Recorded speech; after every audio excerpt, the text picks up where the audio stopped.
Noël, joyeux Noël, bon baiser de Fort-de-France. Oui, je sens cette chanson parce que l'acteur principal de Les Veuves est une black. Et je me suis dit que les Antilles, c'était, tu vois, ça collait bien au contexte Noël. Oh, tu vas avoir des gros problèmes. Non mais c'est pour expliquer le discours. T'es malade. Mais qu'est-ce que... Enfin, tu sais ce que tu dis ou quoi? Mais on peut rien dire ou quoi, merde? Les Veuves, et oui, Les Veuves. Film de 2018 de Steve McQueen. Steve McQueen, acteur extraordinaire, Bullitt, La Grande Évasion, Au nom de la loi, Papillon, extraordinaire. Nul! Quatre sont nuls! Oui, Steve McQueen, évidemment. 12 Years a Slaves, Hunger, Shame, excellent réalisateur, et qui donc revenait, après 5 ans de pause, après l'Oscar de 12 Years a Slaves, avec Les Veuves, un film de darons vénères qui vont faire des braquages et tout. Moi, j'ai vu les darons, là, les veuves, là. Oh, les meufs et tout, les mamans qui vont braquer des trucs et tout ça. Bien sûr que ma mère, elle fait des braquages. Quand tu veux, elle les fait, les braquages. Bien sûr. Mais elle te braque avec ça, ça va, t'es tout tranquille, elle a même pas besoin de flingue, toi. Moi, quand je braque, c'est tout de suite, c'est la Banque Générale. Tu vois ce que je veux dire? Ma mère, elle braque la supérette, c'est différent. Donc, comme prévu, le film a été encensé, à juste titre, par son casting, mais un casting qui fait vraiment le taf. Viola Davis, Elizabeth Debicki, qui est pas connue, mais qui tape fort encore une fois, Liam Neeson, Colin Farrell, Robert Duvall, Michelle Rodriguez, qui fait enfin autre chose et qui le fait bien, bref... Le film a reçu un concert d'éloges. Mais est-ce que ce concert d'éloges était mérité? Oui, c'est ça la question qui te turlupine. C'est ça. Tu ne pouvais pas passer en 2021 sans le savoir. Heureusement, je suis là. Rien que pour toi.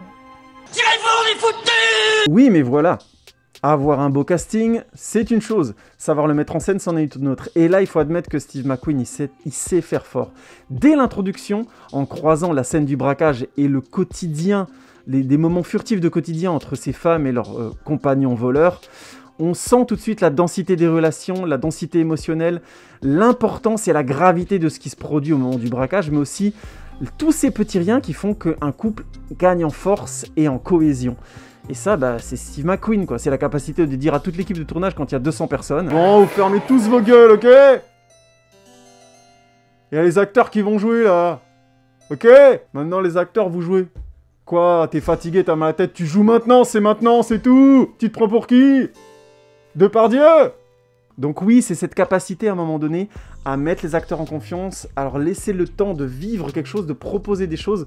On a notamment ces très belles scènes de baiser entre Viola Davis et Liam Neeson qui marchent vraiment très bien, qui sont très charnelles. Ou ce moment, ce plan extrêmement juste qui met toute une tension entre Elizabeth Debicki et John Bernthal, où on sent vraiment chez John Bernthal le tolard violent, qui est machiste, qui va s'imposer physiquement, et face à Elizabeth Debicki qui montre tout de suite une forme d'adoration, une forme de lien social avec lui, mais aussi une fragilité comme ça qui est très belle et qui va être démantelée, retournée pendant le film d'ailleurs après. Chérie, ouais, tu vas où là? Tu vas faire le braquage? Ouais, bah t'oublies pas de me ramener mes clopes, hein. Mais oui, bien sûr. Mais je m'épile où tu veux, y a pas de problème. Tu peux amener des copains aussi, bien sûr, évidemment. Et ton chien. Et ton fœtus, bien sûr, des fœtus, pourquoi pas. Emmanuel Macron, non. Ça non, ça non. Ça non. Tout le monde a des limites. Là, mon chéri, j'avoue que... Qu'est-ce qui lui grignote le cerveau, cette espèce de con? S'ajoute à ça, hein, ce talent de la mise en scène des acteurs, des scènes d'action, au début du film notamment, le braquage des mecs qui part en vrille, qui est franchement bien foutu, super tension, caméra à l'épaule, travail sur la mise en scène et les points de vue qui fonctionnent très bien, bref, il sait faire le taf Steve McQueen, on l'avait pas vu jusqu'à présent faire des scènes vraiment d'action, et ben quand il les fait, bah... C'est flinguant, hein, c'est comme ça, mais quand les réalisateurs sont doués, ils sont doués. Ouais. Bah quoi, tu fais exploser la camionnette, c'est tout. Quand je te le dirai de le faire, bah tu l'enlèveras du son, on le fera à la post-prod, qu'est-ce qu'il y a? Allez hop, action là. Hop, vous tirez maintenant, vous tirez là, hop, vous tirez. Encore, vous tirez. Mais tirez, je vous dis, voilà, c'est bien, on tire. Maintenant, fais exploser la camionnette. Comment ça, il faut un détonateur? Mais je t'ai dit de la faire exploser, maintenant fais-la exploser, dépêche-toi. Cours, va mettre l'explosif dessus. C'est tout. Mais voilà. Et oui. C'est la vie, il arrive parfois qu'on arrive à ses limites, et il se trouve que Steve McQueen est un ancien plasticien, il a un vrai plaisir à raconter et à donner de la densité au personnage. 12 Years a Slaves en étant un exemple impeccable, mais Hunger et Shame, pareil, hein. On est vraiment sur du high level d'écriture. Ça monte là-haut, oh mon Dieu, redescend. Non. Mais comme dans tout film, il y a des codes, il y a des attentes des spectateurs. Alors vous me connaissez, j'ai plutôt tendance à dire soyez singulier et envoyez tout le monde chier. Non mais tu vois, Steve McQueen comme réalisateur, lui il en a rien à branler. Je vais raconter l'histoire d'un politicien qui vit une déchéance, tu vois, mais on verra toute sa vie dans les toilettes. Tu vois ce que je veux dire? Et ça s'appellera In the Toilet. Tu vois le sous-entendu? Parce que bah, le cabinet, c'est aussi le cabinet politique, tu vois. Ça. Ouais, mais c'est ça, tu vois, ça va loin. Hein. Toute l'histoire, elle se passe dans les toilettes. Toute. On verra toute sa présidentielle dans 5 heures. 5 heures intégrales où il est tout le temps au chiottes. Tu verras juste par la manière dont il s'essuie, tu vois, les fesses, que voilà, la tension, tu vois, le mec, il en peut plus, tu vois, il est en train d'exploser, tu vois. Et ça sera à chaque fois la même chose. Il rentre dans les toilettes, il se lave les mains. Des fois, il l'oublie, tu vois. Tu vois le truc? Suspense, tu vois. Génial, hein? Bah, je te l'avais dit. Bah, on commence le tournage tout de suite. Mais non, c'est toi qui vas jouer Macron, c'est bon. Comment ça, t'es grand, t'es black? Donc oui, dans tout style de film, il y a des bases. Le film de braquage a, grosso modo, 3 étapes. Une raison qui force le braquage à avoir lieu. Pourquoi le braquage doit absolument avoir lieu. Comment le braquage a lieu, c'est-à-dire on voit le montage de l'action, qui va faire quoi, comment, dans quel timing évidemment. C'est très risqué, chacun a des qualités et des défauts qui vont mettre en danger ce plan. Mais c'est le plan et la montée du plan. Et comment on va aller récupérer les différents éléments sans se faire repérer, ainsi de suite. Ça fait le cœur de l'histoire. Et ensuite, le braquage, avec bien sûr des différences avec ce qu'on avait prévu. Ou alors pas de différence du tout, et une explication du pourquoi il n'y a pas ces différences-là, et pourquoi c'est plus lisse et évident qu'on ne l'aurait cru. Et ensuite, la conclusion qui en général est un twist. Qui va trahir qui, pourquoi, comment, qui ne trahit pas, et pourquoi, comment, et pourquoi ça doit nous surprendre, et ainsi de suite. Donc... c'est un style qui est grosso modo balisé et il y a eu des milliers de films là-dessus. Donc c'est pas comme si que le spectateur sait pas à quoi s'attendre quand il regarde un film de braquage. Et quand tu dis dans un pitch que les veuves de braqueurs vont faire un braquage à leur tour, grosso modo t'attends ça. Ah la vache, je comprends pas un mot de ce que vous racontez. Allez-y, excusez-moi, reprenez depuis le début, je vous écoute. Alors, dans les veuves, on a le pourquoi du braquage, on a la mise en place du plan, mais sans détail, donc on a un deuxième partie, et on a un climax qui au final est extrêmement réduit, et qui nous dit grosso modo, non mais c'est pas ça qui est intéressant, c'est ce qui se passe après. Comprenez le truc? Quand on a la main comme ça, c'est difficile de faire quoi que ce soit. Donc ça donne quoi?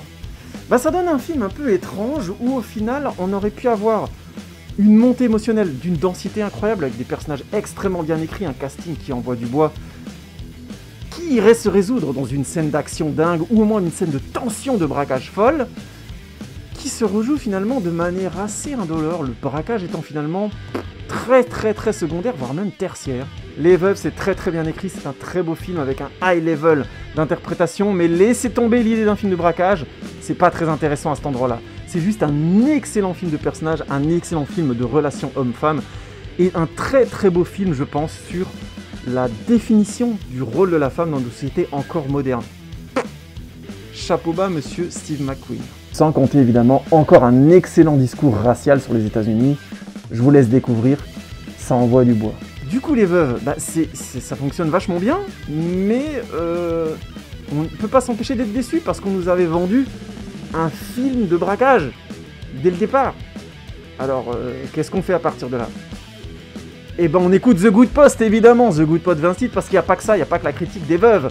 Il y a aussi les news, où je vous parle du casting de Christian Bale dans le rôle du méchant du prochain Thor Love and Thunder, qui parle plus de choses internes du cinéma qu'on ne pourrait le croire, ce casting-là. C'est loin d'être indolore, sachant que Christian Bale, à l'époque de The Dark Knight Rises, avait dit grosso modo que les films de super-héros, c'était pas trop sa tasse de thé, et qu'il voulait plutôt aller vers de l'interprétation. Mais heureusement, il y a un certain Taika Waititi dans le rôle, du réalisateur de ce film et du scénariste, et met avis que Christian Bale aura ce qu'il mérite. Et dans la question les vite répondue, je vous parlais de mon expérience autour de la chaîne Mon Cinéma Vie, qui m'a proposé de faire un article, et vous avez vu, cet article n'est pas sorti dans les temps, et mine de rien, ça m'a donné à m'interroger sur la question de ma manière d'écrire, et des questions de fond sur l'éthique. Pourquoi on écrit plus en détail que d'autres, et si finalement, quand on faisait des textes un peu plus longs, on laissait plus de place au lecteur de donner son avis et d'exprimer sa propre singularité. Ouais, non, j'ai un problème au sourcil, excusez-moi. Pour ceux qui s'inquiéteraient, ne vous inquiétez plus, la HD arrive bientôt sur la chaîne. Et pour ceux qui se demandent pourquoi je porte un masque, c'est parce que je voulais vous souhaiter une très très bonne année 2021. J'espère qu'elle va être très bonne pour vous. Joie, bonheur sur vous, sur vos amis, votre famille et tous vos projets, que tout se passe le mieux possible. Et je ne voulais pas que vous reteniez un visage ni des yeux, mais simplement le message de cet amour pur. Chin chin à la tienne.